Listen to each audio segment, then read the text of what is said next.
Seeming deep. He who knows that he is profound strives for clearness. He who would like to appear profound to the multitude strives for obscurity. The multitude thinks everything profound of which it cannot see the bottom. It is so timid and goes so unwillingly into the water. Friedrich Nietzsche, The Gay Science, 173.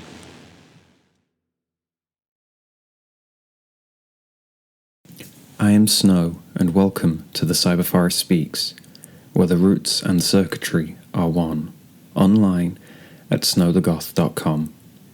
In this episode, I want to talk about Gothic heathenry, what it is, and how, if at all, it differs to other forms of heathenry, particularly Norse heathenry. Heathenry is a modern religion drawing upon ancient and early medieval Germanic cultures that revolves around polytheistic, animistic, and/or panentheistic worldviews. The offering cycle between worshipper and god, ancestor, or spirit, and an understanding of Urður and Oleg, the well and the tree. I point interested parties to the longship.net, but the distinction is drawn between heathenry, Norse paganism, and Asatru here, a distinction which also serves to make space for Gothic heathenry. A heathen, as I laid out earlier and in previous episodes, is defined on the longship as someone who possesses a worldview aligned with the cosmological concepts of the well and the tree, and accepts Weird and Oleg as cosmic forces. Someone who engages in the gift cycle through reciprocity with appropriate divine figures, the gods, the ancestors, and the wights, and someone who is animistic, polytheistic, and/or panentheistic. Whereas pagan is used to describe any individual who practices a religion within the contemporary pagan movement. Religions that fall under this umbrella of contemporary paganism usually either focus on reviving the pre-Christian beliefs of Europe, North Africa, and the Near East, or they are modern romanticist traditions such as Wicca or Druidry. Pagan usually does not describe living traditions such as Hinduism, Shinto, Buddhism, indigenous beliefs, or any other tradition that does not self-describe as pagan. These definitions and this framework allows for heathens to worship gods attested to and spoken of outside of the Norse sphere, as well as even going so far as to use a Germanic framework, i.e. the well and the tree, and eager listeners are encouraged to read Bauschatz's great work The Well and the Tree, World and Time in Early Germanic Culture for more on this, whilst not even necessarily worshipping gods attested to within Germanic culture, mythology, or folklore at all. So, I am a Gothic heathen, because I fit the above stated definition of being a heathen, and my heathenry, primarily, draws upon the ancient and early medieval Gothic peoples. The Goths were a Germanic people, or peoples, linguistically considered to be Eastern Germanic, who migrated around the Eurasian steppe and Europe before the founding of the Visigothic and Ostrogothic kingdoms centuries later. The Goths predate the Norse and are contemporaneous with Roman and Greek cultures, so the influences there are more blatant. The attestations of Gothic culture are found across from Iberia in the west to the Black Sea in the east. They go as far north as the Slavic lands, if not southernmost Scandinavia if you believe the mythology, and as far south as the Mediterranean. Where Goths differ to the Norse vary in different places. Consider, someone on a plain with a horse-oriented culture has different issues to someone on a mountain by a fjord with a sailing-oriented culture. Someone in a city built by Rome has different thoughts and concerns to someone within a palisade on an island near the Arctic Circle. As a result, this is partially why I refer to myself as practicing a very Hellenized heathenry.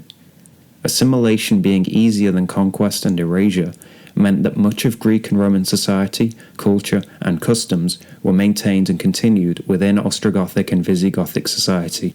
Around, between, and prior to the sacking of Rome, battles at Ravenna, and various wars between Rome and Gothic factions, there were Goths serving within the Roman army, working their way into Roman society, rising through the ranks, retiring to villas, being bribed or bought with land.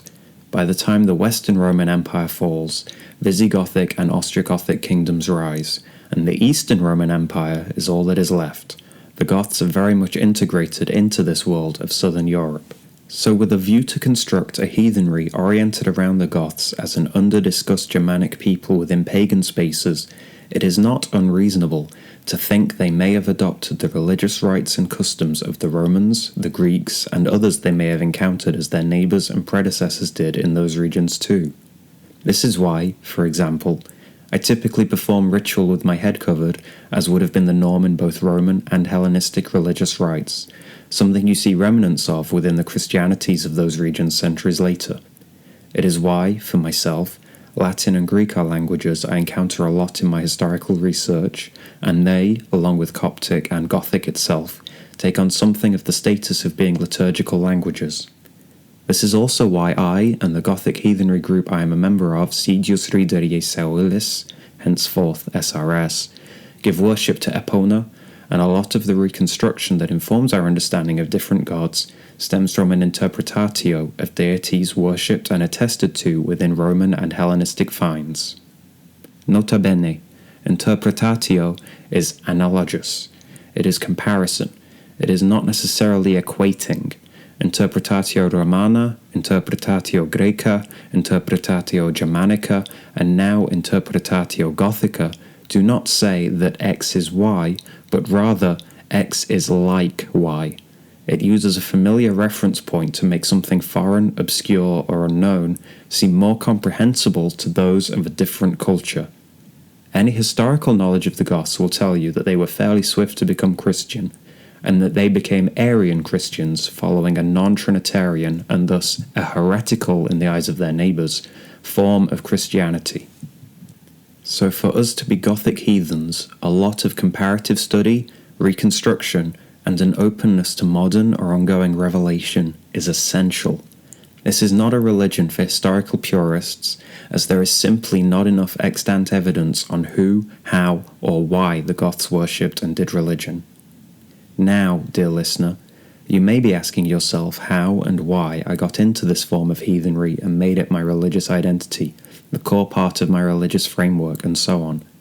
I am most certainly not a Goth in the sense of the historical Eastern or Southern Germanic peoples, even if I may be in the sense of being a fan of Bauhaus, The Cure, The Crow, David Lynch's work, and the like. And I do not knowingly have heritage from regions that were part of the Visigothic or Ostrogothic kingdoms.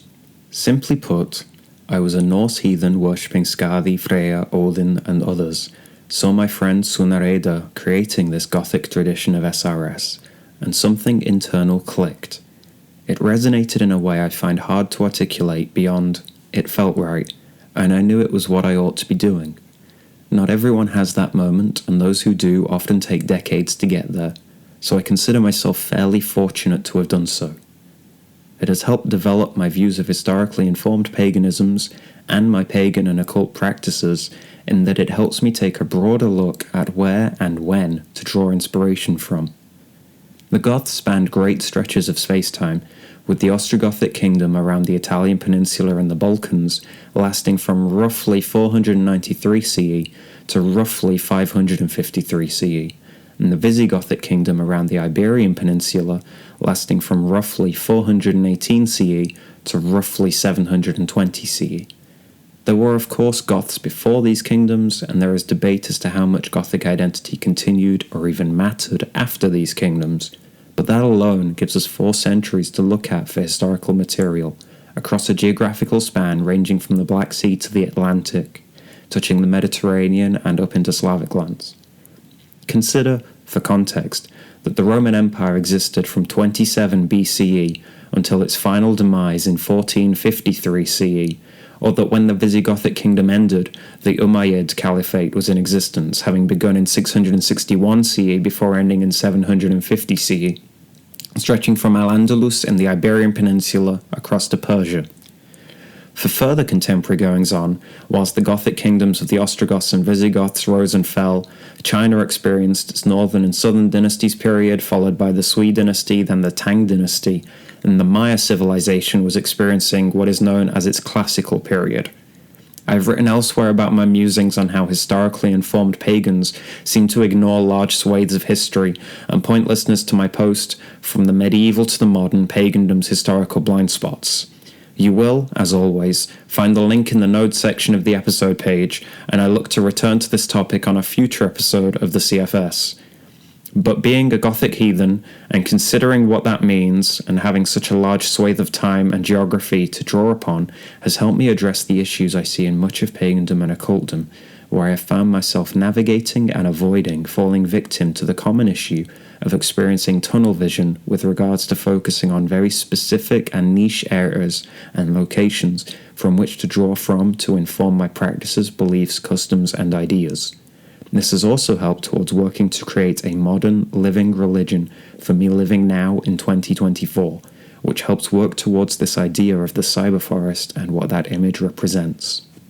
It is important to me that this notion of Gothic heathenry not simply be an exercise in chasing a niche, chasing obscurity, or chasing a false sense of depth. For it to work at all, never mind effectively and meaningfully, it cannot simply be an intellectual exercise. If there is anything about the Goths, my understanding or practice of Gothic heathenry, or the group that I am a member of that you wish to know more about, do feel free to reach out and ask. I'd be more than happy to discuss more. Next time, we will look at divination. Until then.